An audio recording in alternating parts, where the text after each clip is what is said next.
韩国总统要搞核武器，宣布伊朗是敌人，这算是冲动型人格呢，还是表演艺术？各位网友，大家好，我是罗小飞。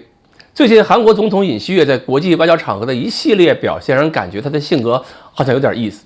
研究国际关系研究外交经常要做的一件事儿，就是对各国的主要政治人物的性格还有做事的风格进行观察和分析，然后对他们的决策方向就有大致的了解和判断。比如赫鲁晓夫在联合国开会的时候脱了皮鞋用鞋跟敲桌子，就让很多国家情报分析部门对他的精神状态很关注。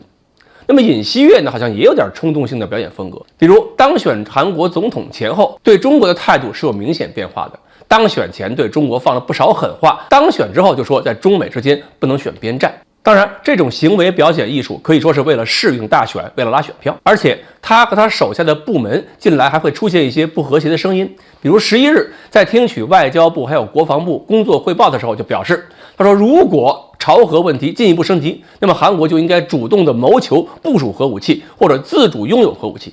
结果第二天，韩国总统办公室赶紧解释说，这是尹锡悦作为军队统帅展现出维护国民安全的意志和决心，个人心思归个人心思，韩国政府暂时不会考虑自主拥核或者是部署战术核武器这些事儿。从他的话里边呢，我们很明显感觉到韩国有很强烈的大国梦想。随着近年来经济、科技等方面的快速发展，把自己的国际地位看得很高了。但是韩国政府里边还是有些人明白的，知道有些话不是韩国有资格说的，比如核武器问题。如果韩国真有核武器，那就不是朝鲜要收拾它，是中国、俄罗斯、美国三国会一起收拾。特别是美国，因为朝鲜有核武，日韩就有严重的不安全感，这是美国敲竹杠的好理由。那韩国要是自己弄出核武器来，日韩之间的对抗就没法平衡了，日本肯定也会吵着要核武器。但是如果日本、韩国都有了核武器，那谁还需要美国来保护他们呢？核武器就是特权，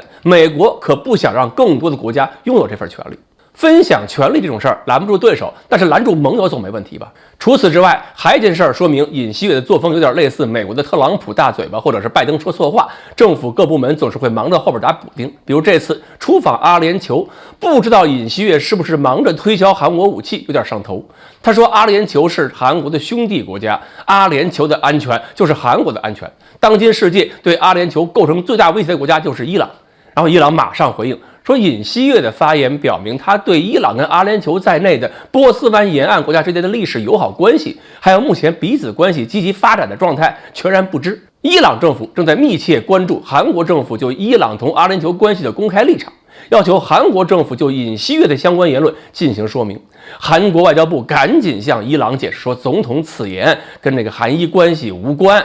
有关发言的目的呢，是让驻扎在阿联酋的韩国官兵认清楚阿联酋自身所面临的严重安保现实，勉励官兵们全力以赴执行在阿联酋的任务，希望各方不要对此过多的解释。但问题是，尹锡悦在前面把话说得有点过于明白了，这个解释就很无力。韩国外交部进行这样的解释，好像也是很痛苦。